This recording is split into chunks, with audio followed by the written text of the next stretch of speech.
Quantity surveying and വാല്യുവേഷനിലെ അടുത്ത ടോപ്പിക്കാണ് നമ്മൾ ഡിസ്കസ് ചെയ്യുന്നത് ഡിപ്രീസിയേഷൻ.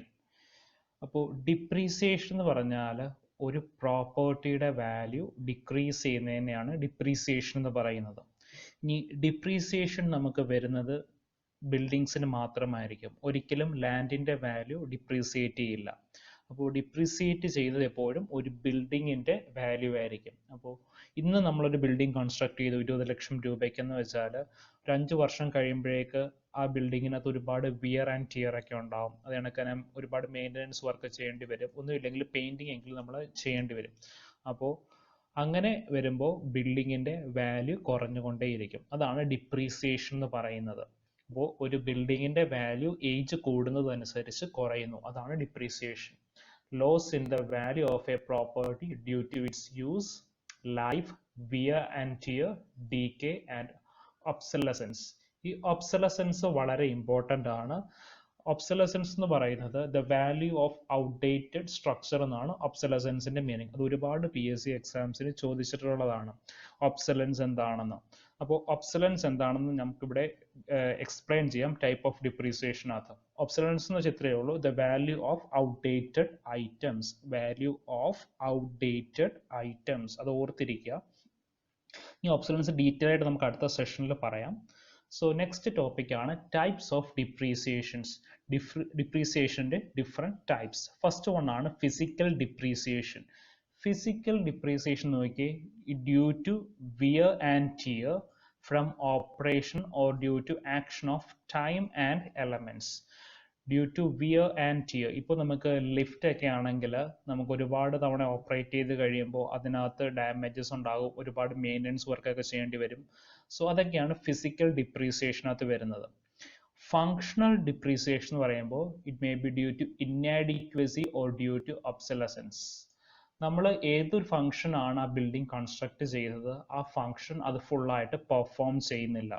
ഇപ്പോൾ ഫോർ എക്സാമ്പിൾ, ഇപ്പോൾ നമ്മളൊരു ക്ലാസ് റൂം കൺസ്ട്രക്ട് ചെയ്തിരിക്കുകയാണ്. ആ ക്ലാസ് റൂമിൻ്റെ capacity it is design for 40 students. 40 സ്റ്റുഡൻസിന് വേണ്ടി നമ്മളൊരു ക്ലാസ് റൂം കൺസ്ട്രക്ട് ചെയ്തു. പക്ഷേ നമുക്ക് 60 സ്റ്റുഡൻസിന് ഇൻടേക്ക് വന്നു. അപ്പോൾ 60 സ്റ്റുഡൻസിന് ഇൻടേക്ക് വന്നപ്പോൾ നമുക്ക് ആ ക്ലാസ് റൂം നമുക്ക് അത്രയും സ്റ്റുഡൻസിനെ ഒക്യുപ്പൈ ചെയ്യാൻ പറ്റില്ല.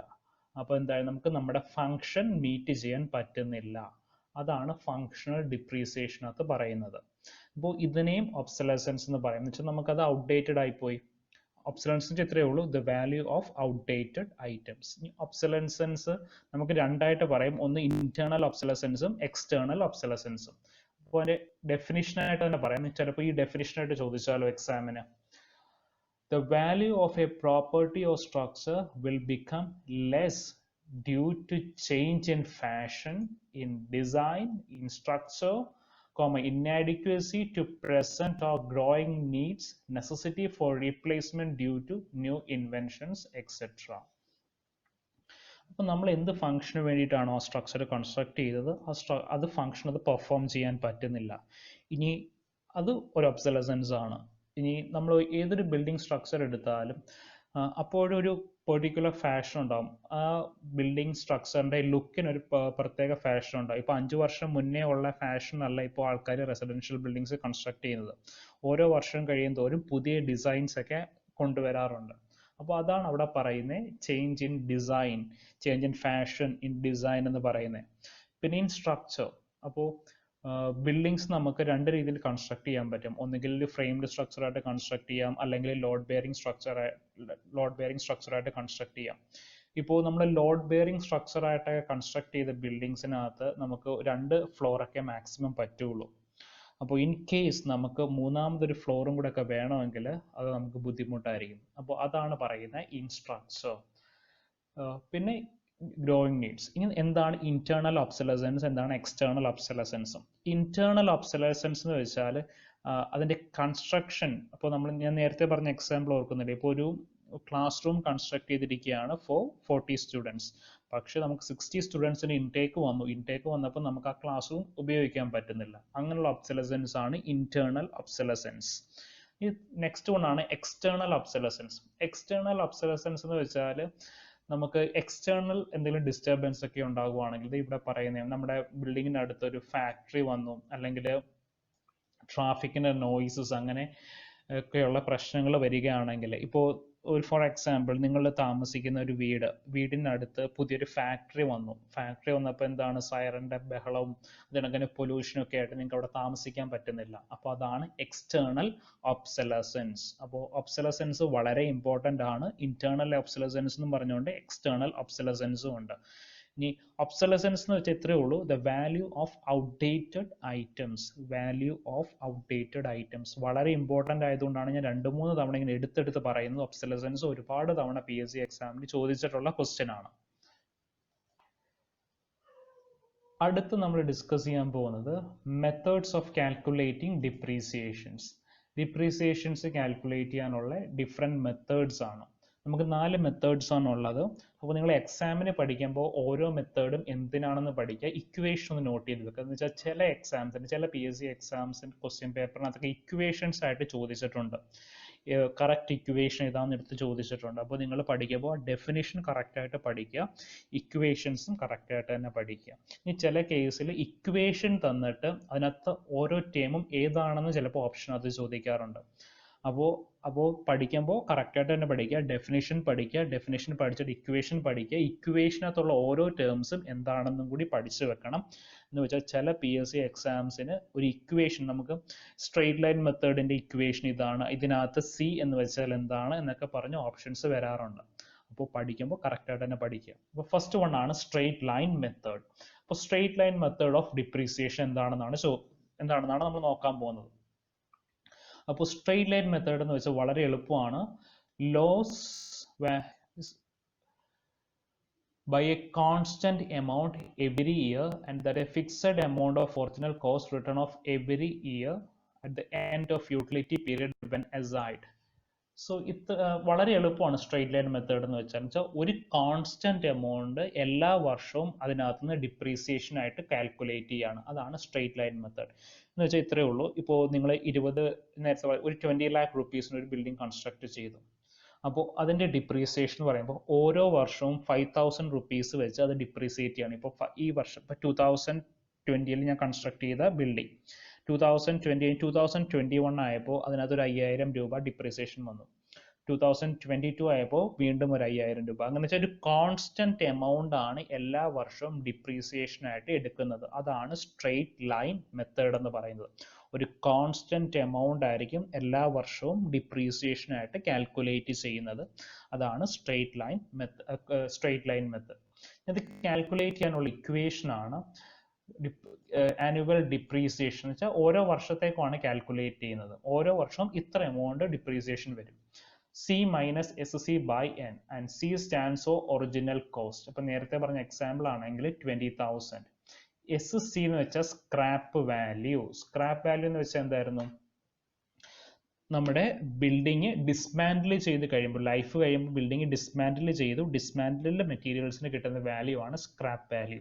And small n life in years. അപ്പോൾ നമുക്ക് ഓരോ വർഷത്തെയും ഡിപ്രീസിയേറ്റഡ് വാല്യൂ കിട്ടും. ഇപ്പോൾ ഞാൻ നേരത്തെ പറഞ്ഞതാണെങ്കിൽ 5,000 rupees ആണ് ഓരോ വർഷത്തെയും എക്സാമ്പിൾ പറഞ്ഞില്ലേ, അതിനകത്ത് പറഞ്ഞത് അനുസരിച്ചാണെങ്കിൽ ആനുവൽ ഡിപ്രീസിയേഷൻ 5,000 rupees ആയിരുന്നു പറഞ്ഞത്. ഇനി n ലൈഫ് ഇൻ ഇയേഴ്സ്. ഈ സ്മോൾ n എന്ന് വെച്ചാൽ ബിൽഡിങ്ങിന്റെ ലൈഫാണ്. ഇനി ടോട്ടൽ ഡിപ്രീസിയേഷൻ ഇൻ ഇയേഴ്സ്. ഇപ്പോൾ എനിക്കൊരു 5 yearsന്റെ ഡിപ്രീസിയേഷൻ കാൽക്കുലേറ്റ് ചെയ്യണമെങ്കിൽ എന്ത് ചെയ്താൽ മതി, ഈ കിട്ടിയുടെ ഡിയുടെ വാല്യൂവിൻ്റെ കൂടെ നമുക്ക് എത്ര വർഷത്തെ ഡിപ്രീസിയേഷൻ ആണ് കാൽക്കുലേറ്റ് ചെയ്യേണ്ടതെന്ന് വെച്ചാൽ അത് സബ്സ്റ്റിറ്റ്യൂട്ട് ചെയ്യാം. ഇപ്പോൾ ഞാൻ നേരത്തെ പറഞ്ഞ എക്സാമ്പിൾ അത് എനിക്ക് 5,000 rupees ആനുവൽ ഡിപ്രീസിയേഷൻ വന്നു. അപ്പോൾ 5,000 ഇൻറ്റു എനിക്ക് 5 വർഷത്തെ ഡിപ്രീസിയേഷൻ ആണ് കാൽക്കുലേറ്റ് ചെയ്യേണ്ടത്, 5,000 ഇൻറ്റു 5. അപ്പോൾ അങ്ങനെയാണ് ടോട്ടൽ ഡിപ്രീസിയേഷൻ കാൽക്കുലേറ്റ് ചെയ്യുന്നത്. ആനുവൽ ഡിപ്രീസിയേഷൻ ഇൻറ്റു n എന്ന് വെച്ചാൽ എത്ര വർഷത്തേക്കാണ് നമ്മൾ ഡിപ്രീസിയേഷൻ കാൽക്കുലേറ്റ് ചെയ്യുന്നത് അത് എഴുതുക. Depreciated cost after n years എന്ന് വെച്ചാൽ 5 വർഷം കഴിയുമ്പോൾ ആ ബിൽഡിങ്ങിന്റെ കോസ്റ്റ് എത്രയാണ്. Depreciated cost after n years is equal to original cost minus depreciated cost. Original cost എന്ന് പറയുന്നത് capital C minus depreciated cost ആണ്. ഇതാണ് ഓരോ വർഷം കഴിയുമ്പോഴും ഡിപ്രീസിയേറ്റഡ് ആവുന്ന cost. Annual depreciation annual depreciation ആണ് ക്യാപിറ്റൽ D. ഇനി ഇപ്പോൾ നമുക്ക് 5 വർഷത്തിന് ശേഷം, ഇത്ര വർഷത്തിന് ശേഷമുള്ള ഡിപ്രീസിയേറ്റഡ് കോസ്റ്റ് കാൽക്കുലേറ്റ് ചെയ്യാനാണ് ഈ ഇക്വേഷൻ യൂസ് ചെയ്യുന്നത്. അപ്പോൾ ഇക്വേഷൻ കറക്റ്റ് ആയിട്ട് തന്നെ പഠിക്കാം. അപ്പോൾ സ്ട്രെയിറ്റ് ലൈൻ മെത്തേഡ് എന്ന് വെച്ചാൽ ഇത്രയേ ഉള്ളൂ, ഒരു കോൺസ്റ്റന്റ് എമൗണ്ട് ആണ് എല്ലാ വർഷവും ഡിപ്രീസിയേഷൻ ആയിട്ട് കാൽക്കുലേറ്റ് ചെയ്യുന്നത്. അതാണ് സ്ട്രെയിറ്റ് ലൈൻ മെത്തേഡ്. ഈ നെക്സ്റ്റ് മെത്തേഡ് ആണ് constant percentage method or declining balance method. Constant percentage method, ആ പേര് തന്നെ ഉണ്ട്, ഒരു പെർസെൻറ്റേജ് ഓഫ് എമൗണ്ട് ആയിരിക്കും എല്ലാ വർഷവും ഡിപ്രീസിയേഷൻ ആയിട്ട് കാൽക്കുലേറ്റ് ചെയ്യുന്നത്. അതെ, in this method the property is assumed to lose value annually at a constant percentage of book value. ഒരു കോൺസ്റ്റന്റ് പെർസെൻറ്റേജ് ആയിരിക്കും നമുക്ക് ഡിപ്രീസിയേഷൻ ആയിട്ട് വരുന്നത്. ഇപ്പോൾ സ്ട്രെയിറ്റ് ലൈൻ മെത്തേഡിനകത്ത് ഒരു കോൺസ്റ്റന്റ് എമൗണ്ട് ആണ് ഡിപ്രീസിയേഷൻ ആയിട്ട് വന്നത്, കോൺസ്റ്റന്റ് പെർസെൻറ്റേജിനകത്ത് ഒരു പെർട്ടിക്കുലർ പെർസെൻറ്റേജ് ഓഫ് എമൗണ്ട് ആണ് ഡിപ്രീസിയേഷൻ ആയിട്ട് വരുന്നത്. ഈ value of a property after n years, ഇപ്പോൾ നമുക്ക് 5 വർഷത്തിന് ശേഷമുള്ള പ്രോപ്പർട്ടിയുടെ വാല്യൂ കാൽക്കുലേറ്റ് ചെയ്യണം. ഇപ്പോൾ 2020 കൺസ്ട്രക്ട് ചെയ്ത ബിൽഡിങ്ങിന്റെ 2025 വാല്യൂ കാൽക്കുലേറ്റ് ചെയ്യണം. അപ്പോൾ അതിനെന്ത് ചെയ്താൽ മതി, v is equal to c into 1 minus p the whole power n. ഇതാണ് v എന്ന് വെച്ച value of the property. c original cost, 1 minus p. P ആണ് percentage of depreciation, percentage rate of annual depreciation for the constant percentage method expressed in decimal. അപ്പോൾ ഒരു constant percentage of amount ആണ് depreciate ചെയ്യുന്നത്. അപ്പോൾ capital n എന്ന് പറയുന്നത് value of the property after n years. So ഇനി അടുത്തത്, after n years the value of a property will be എന്ന് വെച്ചാൽ, ഈ സ്മോൾ n എന്ന് വെച്ചാൽ ബിൽഡിങ്ങിന്റെ ലൈഫ് ആണ് ഉദ്ദേശിക്കുന്നത്. അപ്പോൾ ഈ ക്യാപിറ്റൽ എന്ന് പറയുന്നത് നമുക്കിപ്പോൾ ഇത്ര വർഷത്തിന് ശേഷമുള്ള ബിൽഡിങ്ങിന്റെ വാല്യൂ കാൽക്കുലേറ്റ് ചെയ്യണം, അതാണ് ക്യാപിറ്റൽ n പറയുന്നത്. ഇവിടെ സ്മോൾ n ഡിനോട്ട് ചെയ്യുന്നത് ബിൽഡിങ്ങിന്റെ ലൈഫ് ആണ് ഉദ്ദേശിക്കുന്നത്, സ്മോൾ n. അപ്പോൾ ബിൽഡിങ്ങിന്റെ ലൈഫ് കഴിയുമ്പോൾ പ്രോപ്പർട്ടിയുടെ വാല്യൂ എന്ന് പറയുന്നത് അതിന്റെ സ്ക്രാപ്പ് വാല്യൂ ആയിരിക്കും. ബിൽഡിങ്ങിന്റെ ലൈഫ് കഴിഞ്ഞാൽ ആ ബിൽഡിങ്ങിന് കിട്ടുന്ന വാല്യൂ സ്ക്രാപ്പ് വാല്യൂ ആയിരിക്കും. അപ്പോൾ സ്ക്രാപ്പ് വാല്യൂ കാൽക്കുലേറ്റ് ചെയ്യാനുള്ള ഇക്വേഷൻ നമുക്ക് ഇവിടെ എഴുതാം. SC is equal to C into 1 minus P the whole raised to small n. അപ്പോൾ ഇവിടെ n എന്ന് പറഞ്ഞാൽ ബിൽഡിങ്ങിന്റെ ലൈഫ് ആണ്. അപ്പോൾ ഈ രണ്ട് ഇക്വേഷൻ കറക്റ്റ് ആയിട്ട് തന്നെ പഠിച്ചോണം. ഇത് value of the property after n years. ഇപ്പോൾ ഒരു ബിൽഡിങ്ങിന്റെ ലൈഫ് കഴിഞ്ഞില്ല, ബിൽഡിങ്ങിന്റെ ലൈഫ് കഴിയുന്നതിന് മുന്നേ ഏതെങ്കിലും ഒരു വർഷം പറഞ്ഞിട്ട് അതിന്റെ അപ്പോൾ പ്രോപ്പർട്ടിയുടെ വാല്യൂ എത്രയാണ് എന്ന് കാൽക്കുലേറ്റ് ചെയ്യാൻ പറയുകയാണ്. ഇനി പ്രോപ്പർട്ടിയുടെ ലൈഫ് കഴിയുമ്പോൾ ഉള്ള വാല്യൂ ആണ് ഈ കൊടുത്തിരിക്കുന്നത്.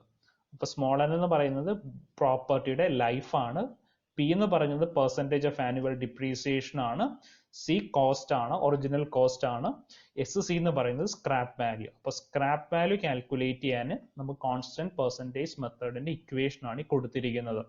ഈ രണ്ട് ഇക്വേഷൻ നമ്മൾ തെറ്റിപ്പോകുന്നത് ചിലപ്പോൾ ഈ ഇക്വേഷൻ തന്നിട്ട് n എന്താണ്, n life of building after this much years എന്നൊക്കെ ചോദിക്കും. അപ്പോൾ നമ്മൾ കറക്റ്റ് ആയിട്ട് തന്നെ മാർക്ക് ചെയ്യണം.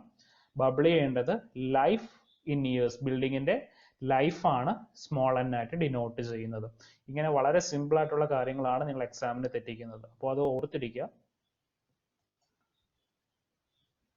ഇനി പി കാൽക്കുലേറ്റ് ചെയ്യാൻ, ഇപ്പൊ നമുക്ക് സ്ക്രാപ്പ് വാല്യൂയും ഒറിജിനൽ കോസ്റ്റും ലൈഫും ഉണ്ടെങ്കിൽ പി കാൽക്കുലേറ്റ് ചെയ്യാനുള്ള ഇക്വേഷൻ ആണ് ഇത്. പി ഈസ് ഈക്വൽ ടു അത് പെർസെൻറ്റേജ് ഓഫ് ഡിപ്രീസിയേഷൻ കാൽക്കുലേറ്റ് ചെയ്യാണ്. P is equal to 1 minus SC by C the whole raise to 1 by n. ഈ ഇക്വേഷൻ യൂസ് ചെയ്താൽ മതി. ഈ തേർഡ് വൺ ആണ് സിങ്കിങ് ഫണ്ട് മെത്തേഡ്. സിങ്കിങ് ഫണ്ടിന്റെ ഡെഫിനേഷൻ ഒക്കെ നമ്മൾ നേരത്തെ പഠിച്ചിരുന്നു. സിങ്കിങ് ഫണ്ട് എന്ന് വെച്ചാൽ എന്തായിരുന്നു, നമ്മളൊരു കോൺസ്റ്റന്റ് പെർസെൻറ്റേജ് നമ്മൾ സേവ് ചെയ്യും. ഇപ്പോൾ 20 lakh rupees ഉള്ള ഒരു ബിൽഡിംഗ് ആണെങ്കിൽ അതിന്റെ ലൈഫ് 20 years ആണെങ്കിൽ നമ്മൾ ഓരോ വർഷവും കുറച്ച് എമൗണ്ട് നമ്മൾ ഡെപ്പോസിറ്റ് ചെയ്ത് വെക്കും, സച്ച് ദാറ്റ് ആഫ്റ്റർ 20 years, അതായത് ബിൽഡിങ്ങിന്റെ ലൈഫ് കഴിയുമ്പോൾ നമ്മുടെ കയ്യിൽ ആ ബിൽഡിങ്ങിന് വേണ്ടി ചിലവാക്കിയ എമൗണ്ട് ഫുള്ളായിട്ട് നമ്മുടെ കയ്യിൽ കിട്ടാനായിട്ട്. അപ്പോൾ 20 ലക്ഷം രൂപയ്ക്ക് 20 വർഷത്തേക്ക് കൺസ്ട്രക്ട് ചെയ്ത ബിൽഡിങ്ങിൽ നമ്മൾ ഓരോ വർഷം കുറച്ച് എമൗണ്ട് സേവ് ചെയ്യും, സച്ച് ദാറ്റ് ആഫ്റ്റർ 20 years നമ്മൾ ആ ബിൽഡിങ്ങിന് വേണ്ടി മുടക്കിയ 20 ലക്ഷം രൂപയും നമ്മുടെ കയ്യിൽ തിരിച്ചു കിട്ടുന്ന രീതിയിൽ. അപ്പോൾ സിങ്കിങ് ഫണ്ട് വെച്ചിട്ടുള്ള കാൽക്കുലേഷൻ ആണ്, ഡിപ്രീസിയേഷൻ ആണ് ഇവിടെ പറയുന്നത്. So in this method depreciation is assumed to be annual sinking fund plus interest accumulated sinking fund till that year. അപ്പോൾ ആനുവൽ സിങ്കിങ് ഫണ്ട് നമ്മൾ ഓരോ വർഷം എത്ര രൂപയാണ് നമ്മൾ ഡെപ്പോസിറ്റ് ചെയ്യുന്നത്, അതേപോലെ തന്നെ interest accumulated sinking fund till that year, പിന്നെ അതിൻ്റെ ഇൻട്രസ്റ്റും. അപ്പോൾ നിങ്ങൾ എക്സാം പോയിന്റ് ഓഫ് വ്യൂവിൽ രണ്ട് ഇക്വേഷൻസ് മാത്രം പഠിച്ചാൽ മതി. Rate of depreciation is equal to xy percentage, and where x is equal to I divided by 1 plus I the whole power n minus 1, and I stands for rate of interest expressed in decimal. Rate of interest expressed in decimal at which sinking fund amount is required to be invested. നമ്മൾ ഓരോ വർഷം കുറച്ച് amount save ചെയ്യുമെന്ന് പറഞ്ഞില്ലേ, ആ save ചെയ്യുന്ന എമൗണ്ടിന് കിട്ടുന്ന interest ആണ് സ്മോൾ ഐ എന്ന് പറയുന്നത്. Small N life of building in years. ഇനി capital y is equal to 1 plus I the whole power n minus 1 divided by I. അപ്പോൾ ഇതിനകത്തും I എന്ന് പറയുന്നത് റേറ്റ് ഓഫ് ഇൻട്രസ്റ്റ് ആണ്. ക്യാപിറ്റൽ എന്ന് പറയുന്നത് നമുക്കൊരു പെർട്ടിക്കുലർ ഇയർ വരെ ഉള്ള എമൗണ്ട് ആയിരിക്കും നമ്മൾ ഇൻട്രസ്റ്റ് കാൽക്കുലേറ്റ് ചെയ്യുന്നത്. അപ്പോൾ അതാണ് ക്യാപിറ്റൽ എൻ. അപ്പോൾ ഇപ്പോൾ 2000, ഇപ്പോൾ ബിൽഡിങ്ങിൻ്റെ ലൈഫ് 2030 വരെ ആണെങ്കിൽ നമ്മൾ 2020ലാണ് റേറ്റ് ഓഫ് ഡിപ്രീസിയേഷൻ കാൽക്കുലേറ്റ് ചെയ്യുന്നതെങ്കിൽ നമ്മൾ 2020 വരെയുള്ള ഇയർ ആണ്. ഇപ്പോൾ 2015 കൺസ്ട്രക്ട് ചെയ്ത ബിൽഡിങ്ങിൻ്റെ ലൈഫ് 2030 വരെ ഉണ്ട്. നമ്മൾ 2020ലാണ് ഡിപ്രീസിയേഷൻ കാൽക്കുലേറ്റ് ചെയ്യുന്നത്. അപ്പോൾ നമ്മൾ 2020 വരെയുള്ള നമ്പർ ഓഫ് ഇയേഴ്സ് ആണ് എന്നിൽ എടുക്കുന്നത്. അപ്പോൾ 2015 കൺസ്ട്രക്ട് ചെയ്ത ബിൽഡിങ്ങിന് 2020 വരുന്ന നമ്പർ ഓഫ് ഇയേഴ്സ് എന്ന് പറയുന്നത് 5 ആയിരിക്കും. സ്മോൾ എന്ന് വെച്ചാൽ ലൈഫാണ് വരുന്നത്. അത് എത്ര വരും? 15 ഇയേഴ്സ് വരും, 2015 to 2030 വരുമ്പോൾ. അപ്പോൾ ഇക്വേഷൻ ഇതാണ്, y is equal to 1 plus I the whole power n minus 1 divided by I. ഇനി നമുക്ക് അതിനകത്ത് ടോട്ടൽ ഡിപ്രീസിയേഷൻ കാൽക്കുലേറ്റ് ചെയ്യാനുള്ള equation, total depreciation is equal to C into XY percentage. So C എന്ന് പറഞ്ഞാൽ original cost, XY ആണ് ഇവിടെ calculate ചെയ്തിരിക്കുന്നത്. Sinking fund depreciation calculated sinking fund മെത്തേഡിൽ. അപ്പോൾ സിങ്കിങ് ഫണ്ടിൻ്റെ ഡെഫിനിഷൻ പഠിച്ചോളും. സിങ്കിങ് ഫണ്ട് ഡെഫിനിഷൻ വളരെ ഇമ്പോർട്ടൻ്റ് ആണ്. അതേ കണക്ക് തന്നെ ഈ equation total depreciation is equal to C into XY percentage. So last one ആണ് quantity survey method. Quantity survey method എന്ന് വെച്ചാൽ the property is studied in detail and extent of physical deterioration worked out in order to calculate depreciation. അപ്പോൾ നമ്മളൊരു building എടുക്കുവാണ്. ആ ബിൽഡിങ്ങിന് നമ്മൾ ആദ്യം അതിൻ്റെ structure നോക്കുവാണ്. സ്ട്രക്ചർ ഇപ്പോൾ ലോഡ് ബെയറിംഗ് സ്ട്രക്ചർ ആണെന്ന് വിചാരിക്കാം. ലോഡ് ബെയറിംഗ് സ്ട്രക്ചർ ആയപ്പോൾ നമ്മൾ അതിൻ്റെ ബ്രിക്ക് വർക്ക് നോക്കി, ബ്രിക്ക് വർക്കിൻ്റെ ക്വാണ്ടിറ്റി നോക്കി, ബ്രിക്ക് വർക്കിൻ്റെ ക്വാളിറ്റി ഒക്കെ ചെക്ക് ചെയ്ത് ഡിപ്രീസിയേഷൻ ഫിക്സ് ചെയ്യും. അങ്ങനെ ഓരോ ഐറ്റത്തിൻ്റെയും ഡിപ്രീസിയേഷൻ ഫിക്സ് ചെയ്യുന്നതാണ് ക്വാണ്ടിറ്റി സർവേ മെത്തേഡ് എന്ന് പറഞ്ഞാൽ. Quantity survey method. The property studied in detail and extent of physical deterioration worked out in order to calculate depreciation. Moving on to our next topic, different methods of valuation. So നമുക്ക് 6 methods ഉണ്ട് valuation. First one, rental method of valuation, direct comparison method of valuation, valuation based on profit, valuation based on cost, development method of valuation, and last one, land and building development method of valuation.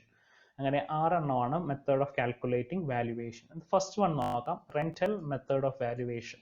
വളരെ എളുപ്പമാണ് rental method of valuation എന്ന് പറഞ്ഞാൽ. ഇപ്പോൾ നമുക്കൊരു plot ഉണ്ട്, ആ പ്ലോട്ടിൽ നമുക്ക് എല്ലാ മാസവും റെന്റ് കിട്ടുവാണ്. അപ്പോൾ റെന്റൽ മെത്തേഡ് ഓഫ് വാല്യുവേഷൻ അനുസരിച്ച് പ്രോപ്പർട്ടിയുടെ വാല്യൂ എന്ന് പറഞ്ഞാൽ net rent into year purchase. ഇനി ആ നെറ്റ് റെന്റ് എന്ന് പറയുമ്പോൾ നമുക്ക് കിട്ടുന്ന റെന്റിൽ നിന്ന് കുറച്ച് എമൗണ്ട് എന്ത് ചെയ്യും, കുറച്ച് ഇപ്പോൾ ഒരു പ്ലോട്ട് അല്ലെങ്കിൽ ഒരു ബിൽഡിങ്ങിന്റെ റെന്റ് ആണ് കിട്ടുന്നതെങ്കിൽ ആ ബിൽഡിങ്ങിന്റെ മെയിൻ്റനൻസ് വർക്കിനൊക്കെ നമ്മൾ കുറച്ച് എമൗണ്ട് ചിലവാക്കേണ്ടി വരും. അപ്പോൾ അത് കഴിഞ്ഞ് നമ്മുടെ ഉള്ള സേവിങ് എമൗണ്ട് ആണ് നെറ്റ് റെന്റ് എന്ന് പറയുന്നത്. അപ്പോൾ net rent into year purchase ചെയ്യുന്നതാണ് റെന്റൽ മെത്തേഡ് ഓഫ് വാല്യുവേഷൻ. അപ്പോൾ നമുക്ക് എന്തെങ്കിലും ഒരു പ്ലോട്ടോ എന്തെങ്കിലും ഒരു ബിൽഡിങ്ങോ ഒക്കെ ഉണ്ടെങ്കിൽ അതിന്റെ റെന്റ് വെച്ചിട്ടാണ് വാല്യൂ കാൽക്കുലേറ്റ് ചെയ്യുന്നത്. Value of a property is equal to net rent into year purchase. Next പറയുന്നതാണ് direct comparison method of valuation. ഇപ്പോൾ direct comparison method of valuation എന്ന് പറയുമ്പോൾ നമുക്കിപ്പോൾ നേരത്തെ ഫസ്റ്റ് മെത്തേഡിൽ പറഞ്ഞ കണക്ക് നമുക്ക് പ്രോപ്പർട്ടിയിൽ അങ്ങനെ ഇൻകമോ ഒന്നും കിട്ടുന്നില്ല. ആ കേസിൽ നമ്മൾ എങ്ങനെ പ്രോപ്പർട്ടിയുടെ വാല്യൂ കാൽക്കുലേറ്റ് ചെയ്യും? അപ്പോൾ പ്രോപ്പർട്ടിയുടെ വാല്യൂ കാൽക്കുലേറ്റ് ചെയ്യാനായിട്ട് നമ്മുടെ നിയർ ബൈ പ്രോപ്പർട്ടീസ് ചിലപ്പോൾ റെന്റ് കിട്ടുന്നതോ അല്ലെങ്കിൽ ഇപ്പം പെട്ടെന്നെങ്ങാനും സെയിൽ ആയതോ ആയിരിക്കും. അപ്പോൾ അത് വെച്ച് നമ്മുടെ പ്രോപ്പർട്ടിയുടെ വാല്യൂ അസസ് ചെയ്യും. അതാണ് direct comparison method of valuation. നമ്മുടെ നിയർ ബൈ പ്രോപ്പർട്ടീസിന് ഇപ്പോൾ റെന്റ് കിട്ടുന്ന പ്രോപ്പർട്ടി ആണോ, അല്ലെങ്കിൽ നിയർ ബൈ പ്രോപ്പർട്ടീസ് ഇപ്പോഴെങ്ങാനും സെയിൽ ആയോ, അല്ലെങ്കിൽ നിയർ ബൈ പ്രോപ്പർട്ടീസിന്റെ വാല്യൂ ഇപ്പോൾ ആരെങ്കിലും എടുത്തിട്ടുണ്ടോ, അത് വെച്ച് നമ്മുടെ പ്രോപ്പർട്ടിയുടെ വാല്യൂ കാൽക്കുലേറ്റ് ചെയ്യുന്നതാണ് direct comparison method of valuation. Third പറയുന്നതാണ് വാല്യുവേഷൻ ബേസ്ഡ് ഓൺ പ്രോഫിറ്റ്. അപ്പോൾ വാല്യുവേഷൻ ബേസ്ഡ് ഓൺ പ്രോഫിറ്റ് നമ്മൾ ഫസ്റ്റ് പറഞ്ഞ മെത്തേഡിന് സിമിലർ ആണ്, റെന്റൽ മെത്തേഡ് ഓഫ് വാല്യുവേഷന് സിമിലർ ആണ്. ഈ ഒരു ഇക്വേഷൻ ആയിട്ട് പഠിച്ചാൽ മതി. So the net profit is calculated and multiplied by year purchase. അപ്പോൾ ഇത്ര ഓർത്താൽ മതി. നെറ്റ് പ്രോഫിറ്റ് നമുക്ക് പ്രോപ്പർട്ടിയിൽ നിന്ന് കിട്ടുന്ന നെറ്റ് പ്രോഫിറ്റ് എന്ന് വെച്ചാൽ നമ്മൾ എല്ലാ ഔട്ട് ഗോയിങ്സും കഴിഞ്ഞ് നമ്മൾ സേവ് ചെയ്യുന്ന amount, net profit into year purchase. അതാണ് valuation based on profit, net profit into year purchase. Next one ആണ് valuation based on cost. Valuation based on കോസ്റ്റിനകത്ത് നമ്മുടെ ബിൽഡിംഗ് കൺസ്ട്രക്ട് ചെയ്യാൻ എത്ര രൂപ ചിലവായി അത് വെച്ചിട്ടാണ് പ്രോപ്പർട്ടിയുടെ വാല്യൂ അല്ലെങ്കിൽ ഒരു ബിൽഡിങ്ങിന്റെ വാല്യൂ കാൽക്കുലേറ്റ് ചെയ്യുന്നത്. ഇപ്പോൾ പ്രോപ്പർട്ടിയുടെ വാല്യൂ ആണെങ്കിൽ പ്രോപ്പർട്ടി വാങ്ങാൻ നമുക്ക് എത്ര രൂപ ചിലവായി, ഒരു ബിൽഡിംഗ് ആണെങ്കിൽ ബിൽഡിംഗ് കൺസ്ട്രക്ട് ചെയ്യാൻ നമുക്ക് എത്ര രൂപ ചിലവായി, അത് വെച്ചിട്ടാണ് പ്രോപ്പർട്ടിയുടെ വാല്യൂ എടുക്കുന്നത്. ഇപ്പോൾ ബിൽഡിങ്ങിന്റെ വാല്യൂ എടുക്കാനായിട്ട് ഇപ്പോൾ ബിൽഡിംഗ് കൺസ്ട്രക്ട് നമുക്കൊരു എമൗണ്ട് ചിലവായി കാണും. ഇനി ആ ബിൽഡിങ്ങിന് ഏജ് കൂടിക്കഴിഞ്ഞാൽ എന്ത് ചെയ്യും, അതിനകത്ത് കുറച്ച് വിയർ ആൻഡ് ടിയർ ഒക്കെ ഉണ്ടാകും. അപ്പോൾ ആ എമൗണ്ട് ഡിപ്രീസിയേറ്റ് ചെയ്തിട്ട് ബാക്കി വരുന്ന എമൗണ്ട് ആണ് അതിന്റെ പ്രസന്റ് വാല്യൂ. അതാണ് വാല്യുവേഷൻ ബേസ്ഡ് ഓൺ കോസ്റ്റ്. പ്രോപ്പർട്ടിയുടെ ഒറിജിനൽ വാല്യൂ വെച്ചിട്ടാണ്, അല്ലെങ്കിൽ ഒരു ബിൽഡിംഗ് കൺസ്ട്രക്ട് ചെയ്യാൻ എത്ര രൂപ ചിലവായി അത് വെച്ചിട്ടാണ് പ്രോപ്പർട്ടിയുടെ വാല്യൂ പറയുന്നത്. അതാണ് വാല്യുവേഷൻ ബേസ്ഡ് ഓൺ കോസ്റ്റ് എന്ന് വെച്ചാൽ. നെക്സ്റ്റ് ഫിഫ്ത്ത് വൺ ആണ് development method of valuation. Development method of valuation എന്ന് വെച്ചാൽ ഇപ്പോൾ പ്രോപ്പർട്ടി ഒട്ടും ഡെവലപ്ഡ് അല്ലാത്തൊരു സ്ഥലത്ത് നിൽക്കുവാണ്, ചിലപ്പോൾ ഒരു വില്ലേജ് ഏരിയയിൽ റോഡ് ഫെസിലിറ്റീസ് ഒന്നുമില്ല, അങ്ങനെയൊക്കെയുള്ള ഒരു ഏരിയയിൽ നിൽക്കുന്ന പ്ലോട്ടാണ്. അവിടെ എങ്ങനെയാണ് വാല്യുവേഷൻ നടത്തുന്നത് എന്ന് വെച്ചാൽ നമുക്ക് പെട്ടെന്ന് എത്തിപ്പെടാൻ പറ്റാത്ത ഒരു പ്ലോട്ട്, അല്ലെങ്കിൽ നമുക്ക് നിയർ ബൈ പ്ലോട്ട്സ് ഒന്നും വിറ്റ് പോയിട്ട് നമുക്കൊരു കമ്പാരിസൺ നടത്താൻ പറ്റുന്നില്ല, അങ്ങനെയുള്ള കേസിലൊക്കെ എങ്ങനെയാണ് വാല്യുവേഷൻ നടത്തുന്നത്, അതാണ് ഡെവലപ്മെന്റ് മെത്തേഡ് ഓഫ് വാല്യുവേഷൻ.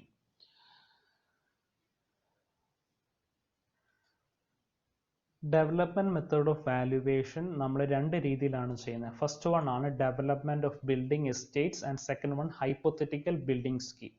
അപ്പോൾ ഡെവലപ്മെന്റ് ഓഫ് ബിൽഡിംഗ് എസ്റ്റേറ്റ് എന്ന് വെച്ചാൽ നേരത്തെ പറഞ്ഞു, നമ്മൾ ഈ ഡെവലപ്മെന്റ് മെത്തേഡ് ഓഫ് വാല്യുവേഷൻ ചെയ്യുന്നത് നമ്മുടെ പ്ലോട്ട് ഒട്ടും ഡെവലപ്ഡ് അല്ലാത്തൊരു പ്ലേസിലായിരിക്കും, ചിലപ്പോൾ ഒരുപാട് അണ്ടുലേഷൻസ് ഒക്കെ ഉള്ള ഒരു ലെവൽ ലാൻഡ് ആയിരിക്കില്ല, അല്ലെങ്കിൽ റോഡ് ഫെസിലിറ്റീസ് ഒന്നും ഇല്ലാത്തൊരു സ്ഥലമായിരിക്കും.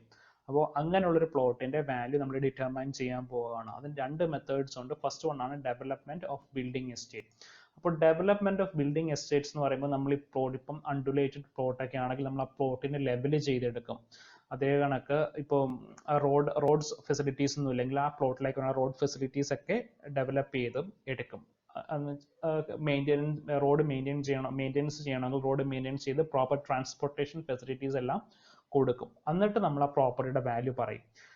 സോ ആ valuation by development of building estate is equal to present value minus total outgoings. Present value നമുക്ക് കാൽക്കുലേറ്റ് ചെയ്യാം. നമ്മൾ ഈ പ്ലോട്ട് വാങ്ങാൻ എടുത്ത എമൗണ്ടും നമ്മുടെ പിന്നെ അതിനകത്ത് എന്ത് ചെയ്തു, അതിനകത്തുനിന്ന് കുറച്ച് എമൗണ്ട് ഇവിടെ ഡെവലപ്മെന്റ് നടത്താൻ വേണ്ടി എടുത്തു, അത് മൈനസ് ഔട്ട് ഗോയിങ്സ്.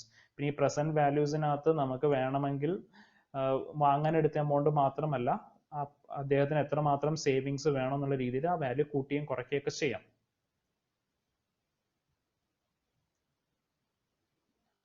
നെക്സ്റ്റ് പറയുന്നതാണ് hypothetical building scheme. Hypothetical building scheme. So ഇത് നോക്കി, in this system the value of a vacant plot of land is estimated by capitalizing the assumed rent that can be obtained from a building if erected on land after developing the same, and then deducting the cost of development and building. അപ്പോൾ hypothetical building scheme എന്ന് വെച്ചാൽ ഇത്രയേ ഉള്ളൂ. നമ്മുടെ കയ്യിൽ ഒരു plot ഉണ്ട്, ആ പ്ലോട്ടിനകത്ത് നമ്മളൊരു ബിൽഡിംഗ് കൺസ്ട്രക്ട് ചെയ്ത് ആ കൺസ്ട്രക്ട് ചെയ്യുന്ന ബിൽഡിങ്ങിന് കിട്ടുന്ന റെന്റ് ബേസ് ചെയ്തിട്ടായിരിക്കും പ്രോപ്പർട്ടിയുടെ വാല്യൂ പറയുന്നത്. അപ്പോൾ ബിൽഡിംഗ് കൺസ്ട്രക്ട് ചെയ്ത് പിന്നെ ആ ബിൽഡിങ്ങിൽ നിന്ന് കിട്ടുന്ന റെന്റിനകത്ത് നിന്ന് നമ്മൾ എന്ത് റെഡ്യൂസ് ചെയ്യണം? ആ ബിൽഡിംഗ് കൺസ്ട്രക്ട് ചെയ്യാൻ എടുത്ത എമൗണ്ട് റെഡ്യൂസ് ചെയ്യുമ്പോൾ ബാക്കി കിട്ടുന്ന എമൗണ്ട് ആണ് ഹൈപ്പോത്തറ്റിക്കൽ ബിൽഡിംഗ് സ്കീം അനുസരിച്ചിട്ടുള്ള വാല്യുവേഷൻ. അപ്പോൾ ഇത്രയേ ഉള്ളൂ. നിങ്ങളുടെ കയ്യിൽ ഒരു പ്ലോട്ട് ഉണ്ട്, ആ പ്ലോട്ടിനകത്ത് നിങ്ങളൊരു ബിൽഡിംഗ് കൺസ്ട്രക്ട് ചെയ്തു, ഒരു 10 lakh rupeesന് ഒരു ബിൽഡിംഗ് കൺസ്ട്രക്ട് ചെയ്തു. ഇനി ആ 10 lakh rupeesന്റെ ബിൽഡിംഗ് നിങ്ങൾ റെന്റിന് കൊടുക്കുവാണ്. അപ്പോൾ റെന്റിന് കൊടുക്കുമ്പോൾ നിങ്ങൾക്ക് ഇയർലി റെന്റ് നിങ്ങൾക്ക് വേണമെങ്കിൽ ഒരു 1 lakh rupees ഇയർലി റെന്റ് ആയിട്ട് കിട്ടുന്നുണ്ട്. അപ്പോൾ ആ 1 lakh rupeesൽ നിന്ന് നിങ്ങൾ എന്ത് റെഡ്യൂസ് ചെയ്യണം? ആ ബിൽഡിംഗ് കൺസ്ട്രക്ട് ചെയ്യാൻ എടുത്ത എമൗണ്ട് റെഡ്യൂസ് ചെയ്യണം. അപ്പോൾ ബാക്കി കിട്ടുന്ന എമൗണ്ട് ആണ് അതിന്റെ വാല്യുവേഷൻ, അതിന്റെ പ്രോപ്പർട്ടിയുടെ വാല്യൂ എന്ന് പറയുന്നത്.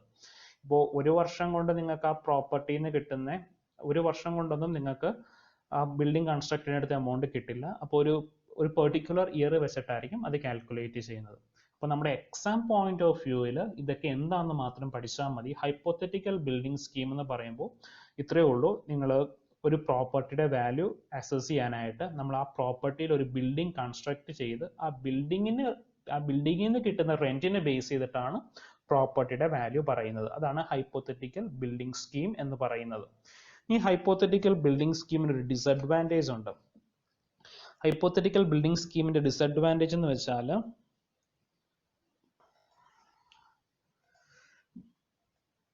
the cost of land depends on the magnitude of development of land.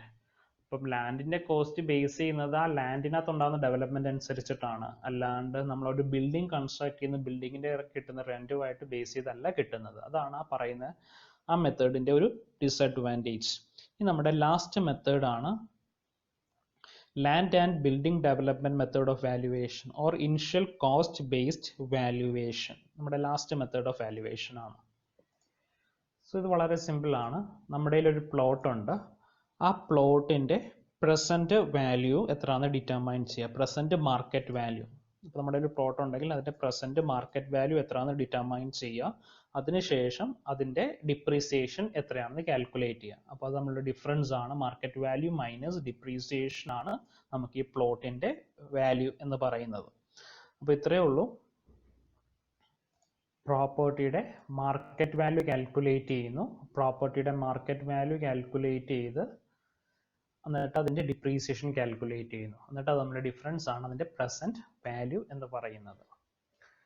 So next നമുക്ക് method of valuation of land എന്നൊരു ടോപ്പിക്കും കൂടെ ഉണ്ട്. എന്ന് വെച്ചാൽ ലാൻഡിനെ എങ്ങനെയാണ് വാല്യുവേഷൻ പറയുന്നത്? നമുക്കൊരു പ്ലോട്ട് ഉണ്ടെങ്കിൽ ആ പ്ലോട്ടിന്റെ വാല്യൂ എങ്ങനെയാണ് കാൽക്കുലേറ്റ് ചെയ്യുന്നത്? അതാണ് method of valuation of land. ഇപ്പൊ നേരത്തെ പറഞ്ഞ കേസിനൊക്കെ നമുക്ക് ബിൽഡിങ്സ് വരുമായിരുന്നു. ഇപ്പൊ എക്സ്ക്ലൂസീവ്ലി ഫോർ ലാൻഡ് ആണ്, നമ്മുടെ കയ്യിൽ ഒരു പ്ലോട്ട് മാത്രമേ ഉള്ളൂ, ആ ബിൽഡിംഗ് ഒന്നുമില്ല. അപ്പൊ ആ പ്ലോട്ടിന്റെ വാല്യൂ എങ്ങനെയാണ് പറയുന്നത്? അപ്പൊ ഫസ്റ്റ് പറയുന്നതാണ് കമ്പാരിറ്റീവ് മെത്തേഡ്. ഇപ്പൊ കമ്പാരിറ്റീവ് മെത്തേഡ് എന്ന് പറയുമ്പോൾ നമ്മുടെ കയ്യിൽ ഒരു പ്ലോട്ട് ഉണ്ട്, ആ പ്ലോട്ടിന്റെ വാല്യൂ അസസ് ചെയ്യാനായിട്ട് നമ്മുടെ നിയർ ബൈ പ്ലോട്ട്സിന്റെ വാല്യൂ കൺസിഡർ ചെയ്യാം. നിയർ ബൈ പ്ലോട്ട്സ് ചിലപ്പോൾ ഉടനെ വിറ്റതോ അല്ലെങ്കിൽ അതിന്റെ വാല്യൂ എടുത്തതോ ഒക്കെ ആയിരിക്കും, അത് വെച്ചിട്ടാണ് കമ്പയർ ചെയ്യുന്നത്. അതാണ് കമ്പാരിറ്റീവ് മെത്തേഡ്. ഇപ്പോൾ എൻ്റെ കയ്യിലുള്ള പ്ലോട്ടിന്റെ വാല്യൂ ഡിറ്റർമൈൻ ചെയ്യാനായിട്ട് നിയർ ബൈ പ്ലോട്ട്സിന്റെ വാല്യൂ ആയിട്ട് കമ്പയർ ചെയ്യും.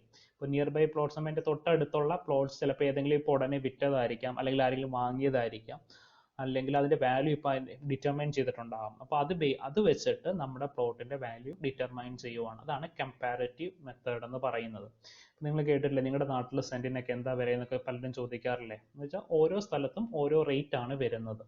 അപ്പം അത് ഒരുപാട് കാര്യങ്ങൾ ഡിപ്പെൻഡ് ചെയ്തിട്ടാണ് നമുക്ക് ആ റേറ്റ്, ലാൻഡിന്റെ വാല്യൂ പറയുന്നത്. ചിലപ്പോൾ location, size, shape, frontage, level, nature of soil, അങ്ങനെ റെസ്ട്രിക്ഷൻ ഓൺ ഡെവലപ്മെന്റ്. ഇപ്പോൾ നിയർ സീഷോർ അല്ലെങ്കിൽ നിയർ റിവർ സൈഡ് ഒക്കെ ആണെങ്കിൽ നമുക്ക് ഒരുപാട് വലിയ സ്ട്രക്ചേഴ്സ് ഒന്നും കൺസ്ട്രക്ട് ചെയ്യാൻ പറ്റില്ല. അപ്പോൾ അവിടെ ലാൻഡിന്റെ വാല്യൂ കുറവായിരിക്കും.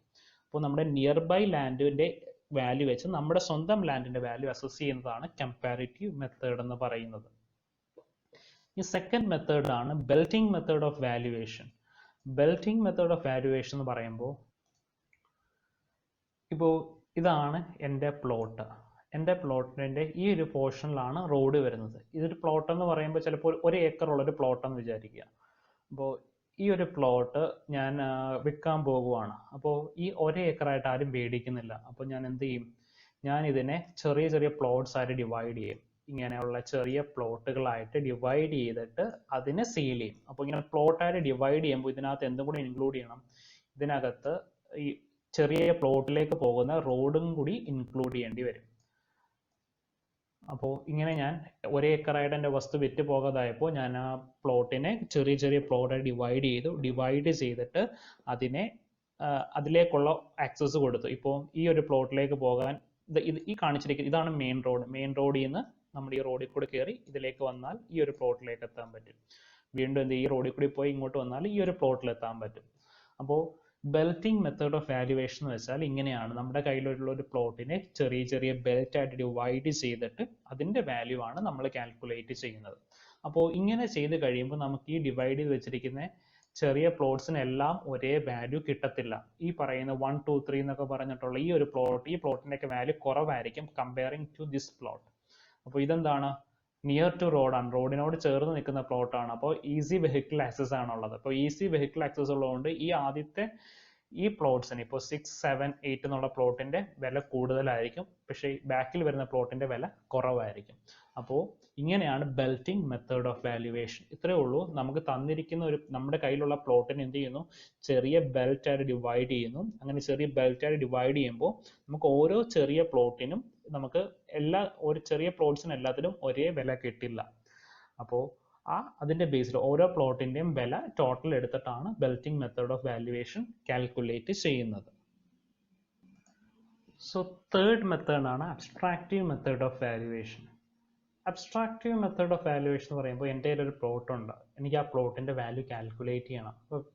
എൻ്റെ പ്രോപ്പർട്ടിയുടെ വാല്യൂ കാൽക്കുലേറ്റ് ചെയ്യാനായിട്ട് ഞാൻ അടുത്ത പ്ലോട്ട്സ് ഒക്കെ നോക്കി. പക്ഷെ അടുത്ത പ്ലോട്ട്സ് ഒന്നും ഈ അടുത്ത സമയങ്ങളിലൊന്നും സെയിൽ ചെയ്തിട്ടില്ല, അല്ലെങ്കിൽ അതിന്റെ വാല്യൂ ഒന്നും അസസ് ചെയ്തിട്ടില്ല. അപ്പോൾ ആ കേസിൽ എൻ്റെ പ്ലോട്ടിന്റെ വാല്യൂ കാൽക്കുലേറ്റ് ചെയ്യണം. ബിക്കോസ് നമുക്ക് നിയർ ബൈ റെഫറൻസ് ഒന്നും ഇല്ലാത്ത കേസിൽ പ്രോപ്പർട്ടിയുടെ വാല്യൂ അസസ് ചെയ്യുന്നതാണ് അബ്സ്ട്രാക്റ്റീവ് മെത്തേഡ് ഓഫ് വാല്യുവേഷൻ എന്ന് പറയുന്നത്. അപ്പോൾ നമുക്ക് റെഫറൻസ് ഒന്നുമില്ല, നിയർ ബൈ പ്ലോട്ട്സ് ഇപ്പോഴൊന്നും വിറ്റിട്ടുമില്ല, വാങ്ങിയിട്ടുമില്ല. ആ കേസിൽ നമ്മുടെ പ്രോപ്പർട്ടിയുടെ വാല്യൂ കാൽക്കുലേറ്റ് ചെയ്യാൻ അബ്സ്ട്രാക്റ്റീവ് മെത്തേഡ് ഓഫ് വാല്യുവേഷൻ യൂസ് ചെയ്യുന്നു. അപ്പോൾ ഇതെങ്ങനെ കാൽക്കുലേറ്റ് ചെയ്യുമെന്ന് വെച്ചാൽ, നമ്മുടെ പ്രോപ്പർട്ടിക്ക് ഒരു റെന്റ് നമ്മൾ ഫിക്സ് ചെയ്യും, അല്ലെങ്കിൽ നമ്മുടെ പ്രോപ്പർട്ടിയുടെ ക്യാപിറ്റലൈസ്ഡ് വാല്യൂ. ഇപ്പം നിങ്ങൾ PSC എക്സാമിന് പ്രിപ്പയർ ചെയ്യുന്നതുകൊണ്ട് ഒരുപാട് ഡീറ്റെയിൽ ആയിട്ട് വേണ്ട, നമ്മൾ ക്രിസ്പായിട്ട് പറയുകയാണെങ്കിൽ നമ്മുടെ പ്രോപ്പർട്ടിയുടെ ക്യാപിറ്റലൈസ്ഡ് വാല്യൂ ഫിക്സ് ചെയ്യുന്നു. അതേ കണക്ക് തന്നെ അതിന്റെ ഡിപ്രീസിയേഷൻ, നമ്മുടെ പ്രോപ്പർട്ടിയുടെ ക്യാപിറ്റലൈസ്ഡ് വാല്യൂ നമ്മുടെ പ്രോപ്പർട്ടിയുടെ ഡിപ്രീസിയേഷനും കാൽക്കുലേറ്റ് ചെയ്യുന്നു.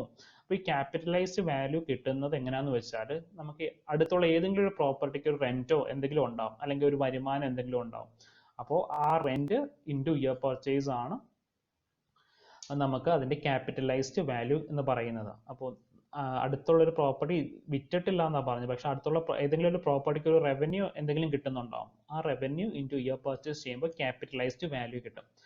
ക്യാപിറ്റലൈസ്ഡ് വാല്യൂ മൈനസ് ഡിപ്രീസിയേഷൻ ആണ് അബ്സ്ട്രാക്റ്റീവ് മെത്തേഡ് ഓഫ് വാല്യുവേഷൻ അനുസരിച്ചിട്ടുള്ള പ്രോപ്പർട്ടിയുടെ value.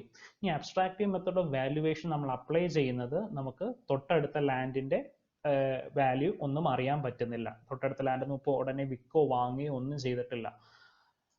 No information is available regarding land transaction nearby areas. അപ്പോൾ ആ ഒരു കേസിലാണ് അബ്സ്ട്രാക്റ്റീവ് മെത്തേഡ് ഓഫ് വാല്യുവേഷൻ യൂസ് ചെയ്യുന്നത്. ഇപ്പോൾ ചിലപ്പോൾ PSC എക്സാമിന് ചോദിക്കുന്നതാണ്, അബ്സ്ട്രാക്റ്റീവ് മെത്തേഡ് ഓഫ് വാല്യുവേഷൻ എപ്പോഴാണ് നമ്മൾ പെർഫോം ചെയ്യുന്നത്? എപ്പോഴാണ് പെർഫോം ചെയ്യുന്നത്? when no information is available regarding land transaction in nearby areas. So next നമ്മുടെ ലാസ്റ്റ് ടോപ്പിക് ആണ് റെന്റ്. അപ്പോൾ റെന്റ് എന്ന് പറയുന്നത് എന്താണ്? നമ്മളൊരു ബിൽഡിങ് വാടകയ്ക്ക് കൊടുക്കുവാണ്. അപ്പോൾ അതിനെയാണ് റെന്റ് എന്ന് പറയുന്നത്. അപ്പോൾ ഡെഫിനിഷനായിട്ട് തന്നെ പഠിച്ചോ, ചിലപ്പോൾ നമുക്ക് ഡെഫിനിഷൻസ് ഒക്കെ ചോദിക്കും. Rent may be defined as an annual periodic payment for the use of land or building. Annual periodic payment for the use of land or building. ഇനി ഫോംസ് ഓഫ് റെന്റ്, ഈ ഡെഫിനിഷൻസ് ഒന്ന് വായിച്ചു വെക്കുക നല്ലതായിട്ടെന്ന് വെച്ചാൽ ചിലപ്പോൾ ഇത് ചോദിക്കാൻ സാധ്യതയുള്ളതാണ്.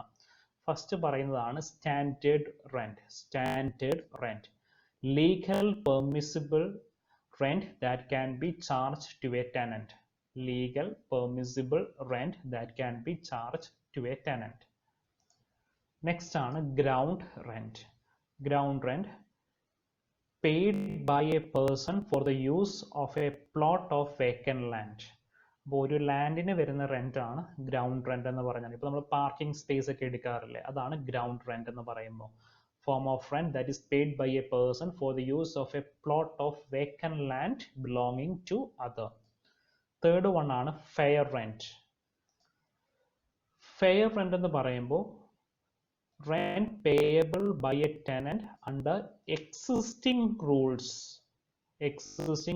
of the Rent Control Act is known as fair rent. അപ്പോൾ ഈ ടേം ഓർത്തിരിക്കുക. ഫെയർ റെന്റ് എന്ന് പറയുമ്പോൾ rent payable by a tenant under existing rules of the Rent Control Act. under existing rules of the Rent Control Act. ഈ term ഒക്കെയാണ് എക്സാമിന് ചോദിക്കാൻ പോകുന്നത്. Fourth one nominal rent. Nominal rent എന്ന് വെച്ചാൽ ഒരു വളരെ ചെറിയ എമൗണ്ട് ആണ്. അപ്പോൾ അതെന്താണെന്ന് നോക്കാം. A very small amount per annum mentioned in lease document. അപ്പോൾ നോമിനൽ റെന്റ് എവിടെയാണ് വരുന്നത്? ലീസ് ഡോക്യുമെന്റ്സിനകത്താണ് വരുന്നത്. To establish relation between landlord and a tenant or a lessee. അപ്പോൾ ഇത് ചിലപ്പം ചോദിക്കാം, നോമിനൽ റെന്റ് നമുക്ക് ഏത് ഡോക്യുമെന്റ്സിനകത്ത്, നോമിനൽ റെന്റ് ഏത് ഡോക്യുമെന്റുമായിട്ട് റിലേറ്റഡ് ആണ്? അപ്പോൾ നോമിനൽ റെന്റ് ലീസ് ഡോക്യുമെന്റുമായിട്ട് റിലേറ്റഡ് ആണ്. To establish a relationship between landlord and a tenant or a lessee. അപ്പോൾ നോമിനൽ റെന്റ് നമ്മൾ വീടൊക്കെ വസ്തുവൊക്കെ പാട്ടത്തിനൊക്കെ കൊടുക്കുക എന്ന് വെച്ചാൽ നമുക്ക് വളരെ ചെറിയൊരു എമൗണ്ട് അല്ലേ റെന്റ് ആയിട്ട് കിട്ടുള്ളൂ. അതാണ് നോമിനൽ റെന്റ് കൊണ്ട് ഉദ്ദേശിക്കുന്നത്. And fifth one rack rent. RICK, rack rent. When the rent is reserved under an occupation lease represent full rental value land and building or full annual value of a property is known as rack rent. അപ്പോൾ full annual value of a property വരുന്നതാണ് rack റെന്റിനകത്ത്. Sixth one head rent. Head rent നോക്കിക്കേ. when the rent reserved under lease is less than prevailing rent for similar property is known as head rent. when the rent reserved under lease is less than the prevailing rent, ആ term ഓർത്തിരിക്കുക. when the rent reserved under lease is less than the prevailing rent for similar property is known as head rent. next one ആണ് contractual rent. The rent agreed by bargaining by a landlord and tenant is known as contractual rent. About the rent agreed by bargaining by a landlord and tenant is known as contractual rent. അപ്പോൾ ഈ terms ഞാൻ ഈ പറയുന്നത് ഇങ്ങനെയായിരിക്കും നിങ്ങൾക്ക് PSC എക്സാമിന് ചോദിക്കാൻ പോകുന്നത്. ഈ ഒരു ടേംസ് വെച്ചിട്ടായിരിക്കും എക്സാമിന് ചോദിക്കാൻ പോകുന്നത്. Eighth one improved rent.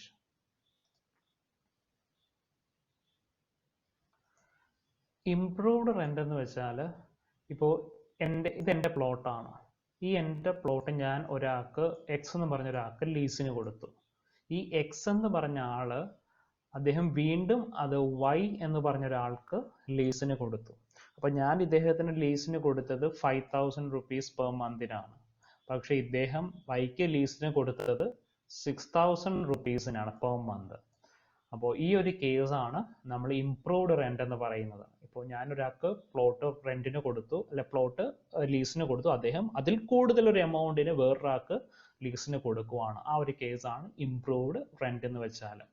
Original lease holder sublets the property under lease to a higher rent than original rate rent is known as lease. Original rate rent of the lease is known as improved rent. And ninth one, profit rent. So profit rent a പേര് തന്നെ ഉണ്ട്. The difference between improved rent and head rent is known as profit rent. The difference between improved rent, പേരൊക്കെ ഓർത്തോണം, improved rent and head rent is known as profit rent. 10th one, ritual or sitting rent. It is a term applied to the true annual cost of premises to the lessee. It is a rent paid plus the annual equivalent of any capital sum he may have expended on the premises from time to time. For ritual or sitting rent, ഇത്രയേ ഉള്ളൂ virtual sitting rent എന്ന് വെച്ചാൽ. ലീസിന് എടുത്ത ആള് ഒരു particular amount lease amount കൊടുക്കണം. അത് കൂടാതെ തന്നെ ചിലപ്പോൾ അദ്ദേഹം ഒരു കൃഷിക്ക് വേണ്ടിയിട്ടാണ് അദ്ദേഹം ലീസിന് എടുത്തതെങ്കിൽ എന്ത് ചെയ്യണം, അപ്പോൾ ഓണർക്ക് ഒരു എമൗണ്ട് എല്ലാ മാസവും കൊടുക്കണം, അല്ലെങ്കിൽ എല്ലാ വർഷവും കൊടുക്കണം. അതേ കണക്ക് തന്നെ അതിന് വേണ്ടിയിട്ടുള്ള കൾട്ടിവേഷന് വേണ്ടിയിട്ടുള്ള എല്ലാ കാര്യങ്ങളും അദ്ദേഹം തന്നെ ചെയ്യണം. അങ്ങനെ അതാണ് വിർച്വൽ ഓർ സിറ്റിംഗ് റെന്റ് എന്ന് പറയുന്നത്. He may have if the rent is paid plus annual equivalent of any capital sum he may have expended on the premises from time to time. And 11th one, lease rent. This is a certain periodical payment fixed in lease document to be paid by the leasee to enjoy the possession of the property from owner. അപ്പോൾ നമ്മളൊരു property ലീസിന് കൊടുക്കുകയാണെങ്കിൽ ആ ലീസിന് എടുക്കുന്ന ആൾ കുറച്ച് amount എല്ലാ മാസവും അല്ലെങ്കിൽ എല്ലാ വർഷവും തിരിച്ച് റീപേ ചെയ്യണം. അതാണ് ലീസ് റെന്റ് എന്ന് പറയുന്നത്. നെക്സ്റ്റ് വൺ ആണ് ഫിക്സേഷൻ ഓഫ് റെന്റ്. അപ്പോൾ നമ്മൾ എങ്ങനെയാണ് റെന്റ് ഫിക്സ് ചെയ്യുന്നത്? ഒരുപാട് രീതിയിൽ നമ്മൾ റെന്റ് ഫിക്സ് ചെയ്യാറുണ്ട്. ഇപ്പോൾ ഗവൺമെന്റ് ബിൽഡിങ്സ് ഒക്കെ ആണെങ്കിൽ നമ്മൾ ആർക്കാണോ അത് റെന്റിന് കൊടുക്കുന്നത്, ഇപ്പോൾ ഒരു അസിസ്റ്റന്റ് എഞ്ചിനീയർ ആണ് റെന്റിന് കൊടുക്കുന്നതെങ്കിൽ അദ്ദേഹത്തിന്റെ സാലറി ബേസ് ചെയ്തിട്ടാണ് ആ ഗവൺമെന്റ് ബിൽഡിങ്ങിന്റെ റെന്റ് പറയുക. ഇപ്പോൾ ക്വാർട്ടേഴ്സിന്റെ ഒക്കെ റെന്റ് പറയുകയാണെങ്കിൽ അങ്ങനെയാണ് പറയുന്നത്. അപ്പോൾ നമുക്ക് നോക്കാം എങ്ങനെയാണ് റെന്റ് ഫിക്സ് ചെയ്യുന്നത്. So the rent of a building is fixed on the basis of certain percentage of annual interest on capital and all possible annual expenditure on outgoings. So gross rent is equal to net rent plus outgoings. So ഈ ഒരു equation അങ്ങ് പഠിച്ചാൽ മതി. gross rent is equal to net rent plus outgoings. Net rent എന്ന് വെച്ചാൽ എന്താ, നമുക്ക് കിട്ടുന്ന ലാഭമാണ് നെറ്റ് റെന്റ്. ഔട്ട്ഗോയിങ്സ് എന്ന് പറയുമ്പോൾ നമ്മൾ ആ ബിൽഡിങ്ങിന് വേണ്ടി ചെലവാക്കുന്ന എമൗണ്ട് ഏതൊക്കെയാണ്, അതാണ് ഔട്ട്ഗോയിങ്സ് എന്ന് പറയുന്നത്. അപ്പോൾ ഇത്രയും കാര്യങ്ങളാണ് ആസ് പെർ അവർ സിലബസ്, ഓവർസിയറിന്റെ സിലബസിൽ നമ്മൾ ചോദിച്ച് കാണുന്നത്. ഇനി ഒന്ന് രണ്ട് സാധനങ്ങളും കൂടി നോക്കാം. ഇത് ഡിപ്രീസിയേഷൻ ആണ്. ഡിപ്രീസിയേഷൻ ഒരു ടാബുലർ കോളമാണ്. ഇത് എക്സാമിന് വളരെ ഇമ്പോർട്ടൻ്റ് ആണ്. അപ്പോൾ ഡിപ്രീസിയേഷൻ എന്ന് പറയുമ്പോൾ എന്തായിരുന്നു, നമ്മൾ ഏജ് കൂടുന്നതനുസരിച്ച് ബിൽഡിങ്ങിന്റെ വാല്യൂ കുറഞ്ഞുകൊണ്ടേയിരിക്കും. അപ്പോൾ ഡിപ്രീസിയേഷൻ എങ്ങനെയാണ് കാൽക്കുലേറ്റ് ചെയ്യുന്നത്? അപ്പോൾ ഡിപ്രീസിയേഷൻ ഫസ്റ്റ് 5 ഇയേഴ്സിലാണെങ്കിൽ ബിൽഡിങ്ങിന്റെ ഡിപ്രീസിയേഷൻ ഒന്നുമില്ല, നില്ലായിരിക്കും. അപ്പോൾ 5 to 10 years, അപ്പോൾ at the rate 0.5% per year, depreciation 2.5% ആയിരിക്കും. 10 to 20 years, at the rate 0.75% per year, total 7.5% depreciation. 20 to 40 years, at the rate 1% per year, total depreciation 20%. 40 to 80 years, at the rate 1.5% per year, 60%. അപ്പോൾ ഇത് PSC എക്സാംസിന് ചോദിച്ച് കാണാറുള്ള ഒരു depreciation. അത് ആദ്യത്തെയാണ് മിക്കവാറും ചോദിക്കാറുള്ളത്. 0 to 5 ഇയേഴ്സിൽ depreciation ഉണ്ടാകും, അല്ലെങ്കിൽ ഡിപ്രീസിയേഷൻ എത്രയാണ്, 0, 2.5, 7.5, 20. അപ്പോൾ 0 to 5 ഇയേഴ്സിൽ ബിൽഡിങ്ങിന് ഡിപ്രീസിയേഷൻ ഉണ്ടാകില്ല. അതൊന്ന് ഓർത്തിരിക്കുക. അത് പറയാൻ വേണ്ടിയിട്ടാണ് ഇത്രയും കാര്യങ്ങൾ പറഞ്ഞത്. അപ്പോൾ അത് PSC എക്സാമിന് ചോദിച്ചിട്ടുണ്ട്. 0 to 5 ഇയേഴ്സിൽ ഡിപ്രീസിയേഷൻ എത്രയാണ് വരുന്നത്. അപ്പോൾ 0 to 5 ഇയേഴ്സിൽ ഡിപ്രീസിയേഷൻ ഉണ്ടാകില്ല. അതൊന്ന് ഓർത്തിരിക്കുക. അത് ചോദിക്കാൻ വളരെ സാധ്യതയുള്ളതാണ്. അപ്പോൾ ഇത്രയും കാര്യങ്ങളാണ് പറയാനുള്ളത്. ഇനി ഇത് നിങ്ങൾ നോട്ട്സ് ഡീറ്റെയിൽ ആയിട്ടൊന്ന് വായിച്ച് നോക്കുക. അപ്പോൾ ഓരോ പോയിന്റ്സും വായിക്കുമ്പോൾ അതിനകത്ത് മൾട്ടിപ്പിൾ ചോയ്സ് വരാൻ സാധ്യതയുള്ള രീതിയിൽ തന്നെ വായിച്ച് പഠിക്കുക. അപ്പോൾ കുറേ കാര്യങ്ങൾ ഞാൻ പറഞ്ഞു, ബാക്കി നിങ്ങൾ സെൽഫ് സ്റ്റഡി നടത്തുക. Okay, and thank you all.